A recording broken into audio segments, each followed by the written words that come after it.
Bienvenue sur Anime Wama 123.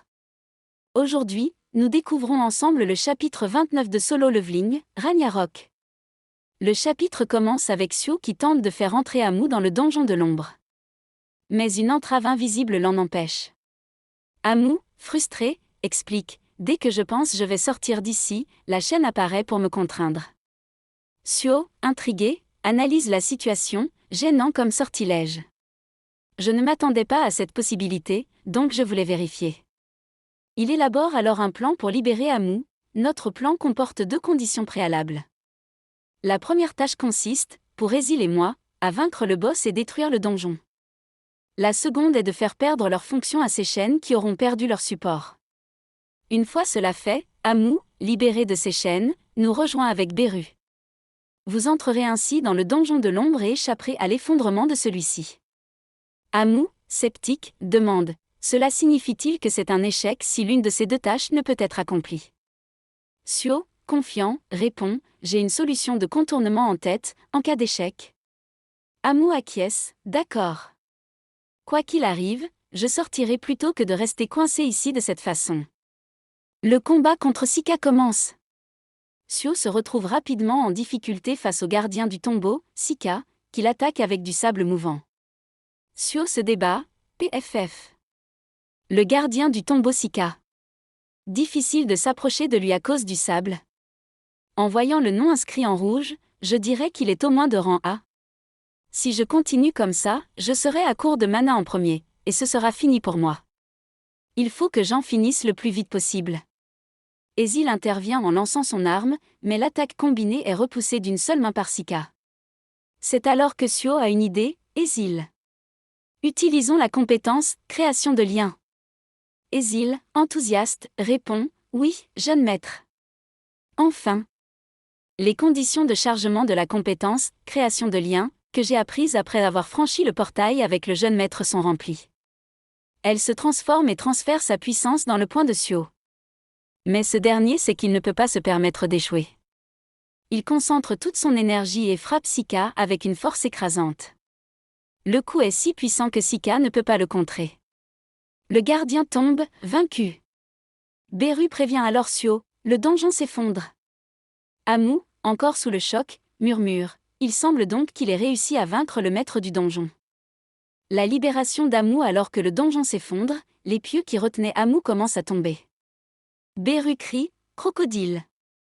Suis-moi. Partons chez le jeune maître.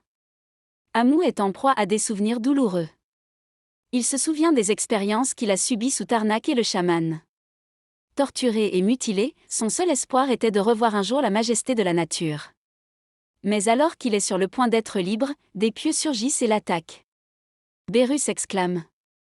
C'est effrayant. L'un des piquets s'est envolé.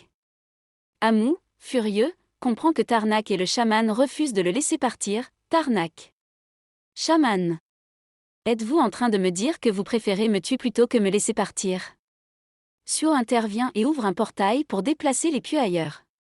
Amu, surpris, demande « Sung Sio. Pourquoi t'obstines-tu?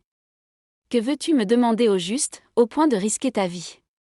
Sio, épuisé, est sauvé par Amu, qui réalise enfin pourquoi les monarques n'ont jamais pu vaincre le monarque des ombres.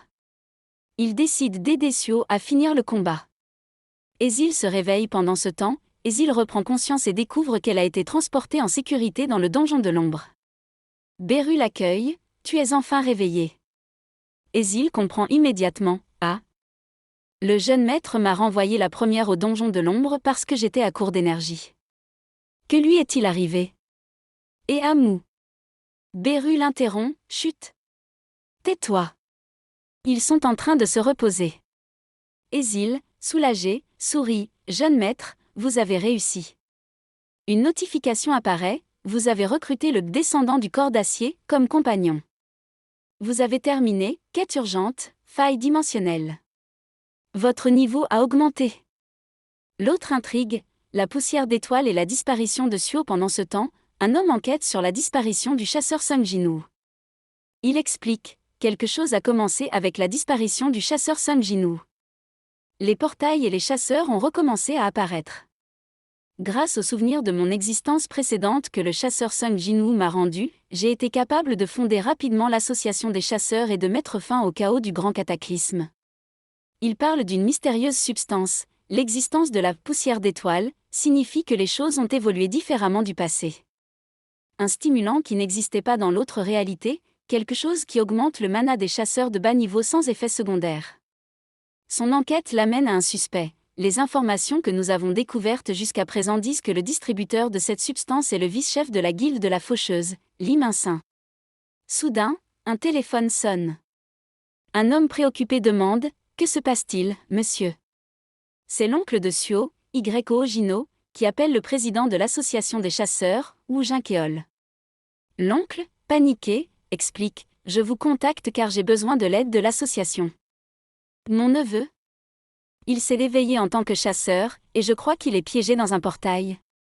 Je vous en prie, aidez-le, monsieur Woo Jin-keol. » Woo Jin-keol comprend immédiatement de qui il s'agit, si c'est le neveu de Yoko Jino. Ça signifie que c'est Suo. La suite dans un prochain épisode sur Anime Wama 1, 2, 3.